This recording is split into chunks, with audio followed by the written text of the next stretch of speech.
Olá pessoal, nós vamos agora fazer a nossa última videoaula sobre o processo de urbanização.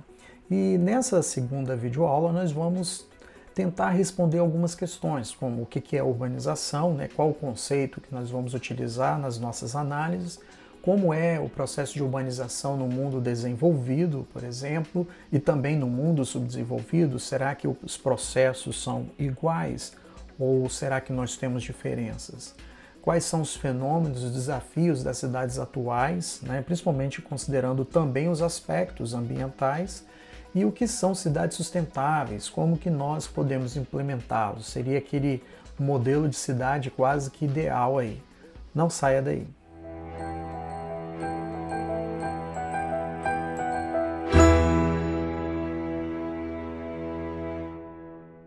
Para começar a nossa videoaula, segunda parte do tema urbanização, vamos tentar ver qual é o conceito de urbanização que nós vamos usar para fazer todas as análises ao longo aí da nossa videoaula. Bom, a urbanização, o conceito que vamos utilizar é esse aí, o aumento proporcional do contingente populacional da cidade em detrimento das áreas rurais. Nós vamos priorizar o conceito geográfico, que vai justamente trabalhar com o processo de migração das pessoas que saem do campo para a cidade. Esse movimento de migração é que vai gerar uma série de fenômenos, que é o que nós vamos estudar ao longo dessa segunda videoaula. Uma segunda questão que vamos tentar responder é essa aí. Como que é a urbanização no mundo desenvolvido e também no mundo subdesenvolvido? Será que são iguais? Com certeza não. Há muitas diferenças, é o que a gente vai ver agora. Por exemplo, a urbanização no mundo desenvolvido. Quando eu falo mundo desenvolvido, estou falando aí da Europa Ocidental e Estados Unidos. Também podemos incluir alguns países, como por exemplo a Austrália, que também aí faz parte desse rol de mundos desenvolvidos. Podemos incluir também Japão aí nesse processo. Como é que se deu aí, de uma forma geral, o processo de urbanização nesses países? Muito bem, para começar, é um tipo de urbanização muito mais antiga, que vai acontecer ali na segunda metade do século XIX. E essas seriam as causas aí. A mecanização do campo, onde ocorre um processo de substituição da mão de obra humana pela mão de obra mecanizada. Fatores negativos do campo, que provocaram o êxodo rural, como por exemplo as difíceis condições de vida no campo. Falta de emprego, já que o processo de mecanização estava acontecendo, então as pessoas estavam começando a ficar sem emprego. Além disso, os fatores atrativos, talvez os fatores atrativos sejam os principais que, digamos assim, que motivou o processo de urbanização nesses países desenvolvidos. Por exemplo, o crescimento do comércio, o crescimento da indústria e dos serviços, e provocando aí uma grande oferta de empregos na região, nas grandes cidades. Isso foi promovendo um processo de migração em massa, o processo de êxodo rural. E as pessoas foram para a cidade justamente para trabalharem nesses postos de trabalho que estavam se abrindo. Bom, mas também há uma consequência nesse processo, que é o que a gente vai ver aqui agora. Por exemplo, os trabalhadores do campo que migraram para a cidade se tornaram mão de obra reserva das atividades da cidade, ou seja, não havia necessariamente trabalho para todo mundo. Então o que acontece? As pessoas foram chegando na cidade, foram se posicionando nos postos de trabalho disponíveis, mas muitos ainda ficavam fora de boa parte das oportunidades de emprego. Nesse sentido, é importante deixar muito claro aqui, essa mão de obra de reserva acabou também, em função da lei da oferta e procura, baixando cada vez mais os valores dos salários. Então essa é uma consequência importante aí dentro desse processo, dentro do contexto do sistema capitalista. Baixos salários e, é claro, péssimas condições de trabalho na cidade, justamente porque, como havia muita gente desempregada, então não havia uma preocupação das condições de trabalho serem boas o suficiente para que as pessoas pudessem permanecer, já que havia uma grande massa de desempregados disposta a aceitar qualquer tipo de trabalho, por exemplo. Então, essas aqui seriam as consequências aí desse processo. Como eu disse, O processo de urbanização nessas regiões é uma urbanização antiga. Podemos afirmar que desde a década de 1920, a maior parte da população dos Estados Unidos já morava nas cidades. E em 1970, mais de 75% do total dos habitantes já estava nas cidades. Se compararmos, por exemplo, com o Brasil nesse período, a maior parte da nossa população estava na área rural. Então, os processos de urbanização, ou seja, a entrada de pessoas nas cidades, né, ele é mais antigo e muito mais consolidado do que o nosso aqui, por exemplo, no Brasil. E aí a gente entra justamente no processo de urbanização no mundo em desenvolvimento, né? Alguns vão utilizar o termo subdesenvolvido. Por exemplo, essas são as regiões América Latina, África, a Ásia. Vamos tentar entender como é que se deu esse processo aí. Muito bem. Vai acontecer de forma tardia na segunda metade do século XX.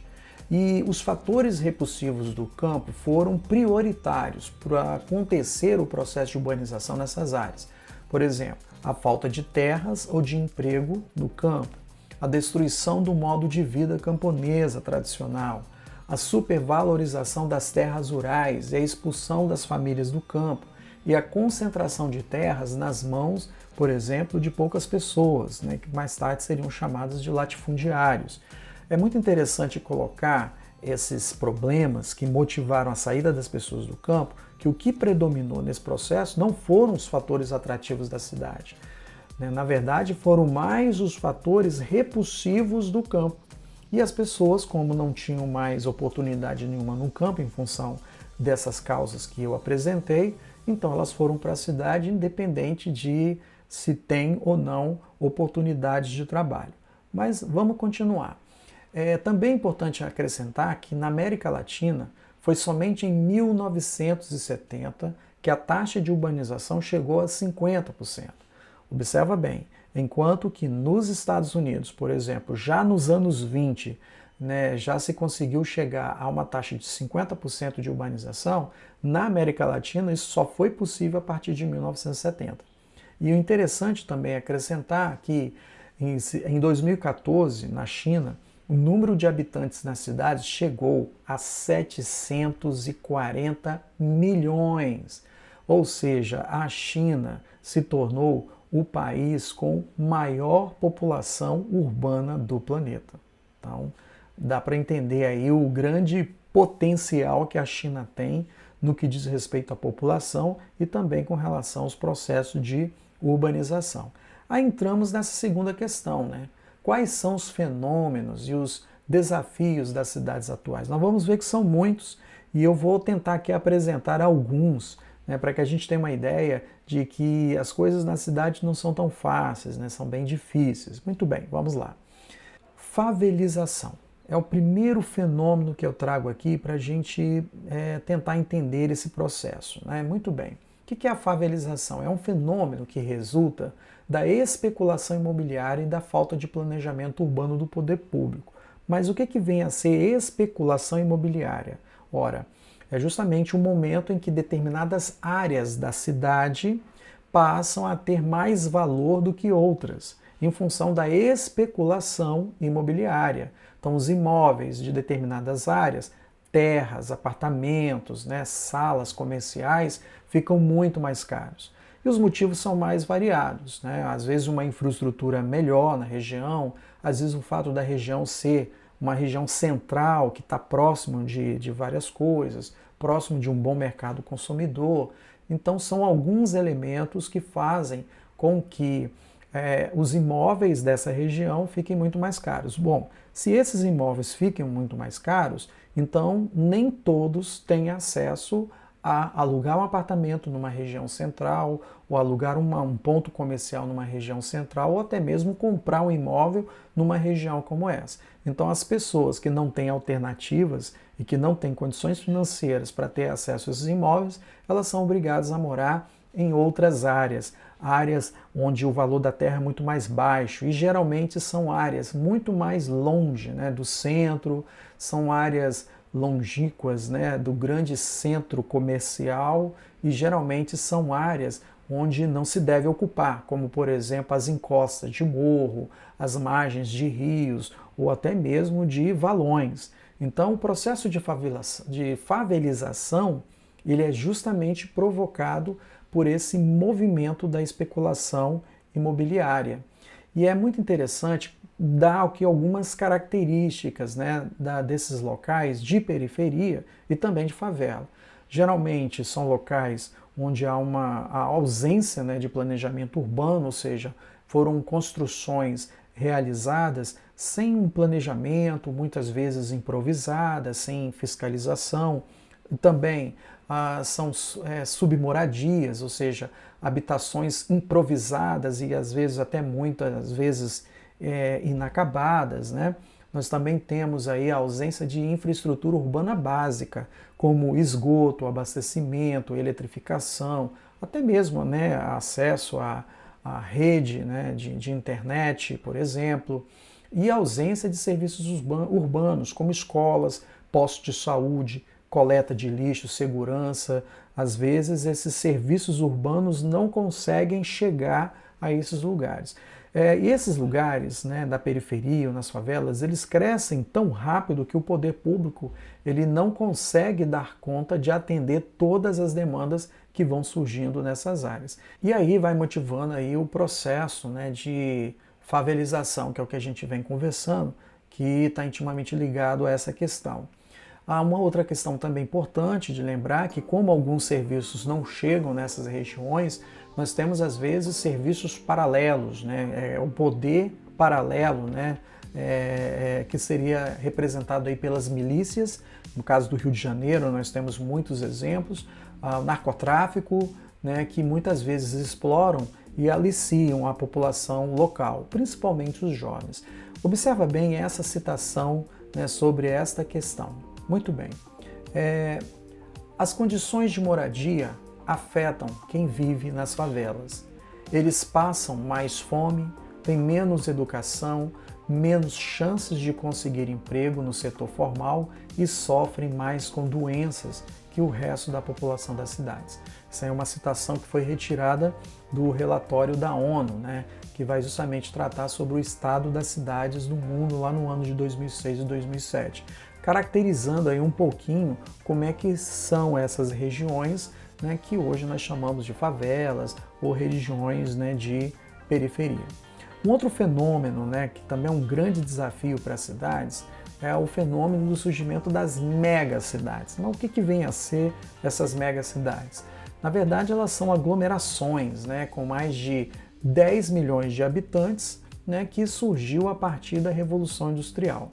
Lembre-se que a cidade ela não foi inventada pela indústria, ela já existia antes da Revolução Industrial, mas elas sofreram um grande incremento populacional a partir das revoluções industriais, para chegar ao que nós temos hoje. E aí essas cidades, né, começaram a ficar tão grandes que passaram a serem chamadas de megacidades.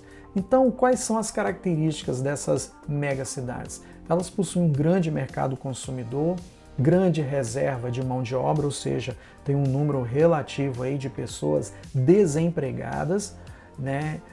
Crescimento populacional, muitas vezes impulsionado pelas fábricas e comércio, que geralmente estão instalados nessas megacidades.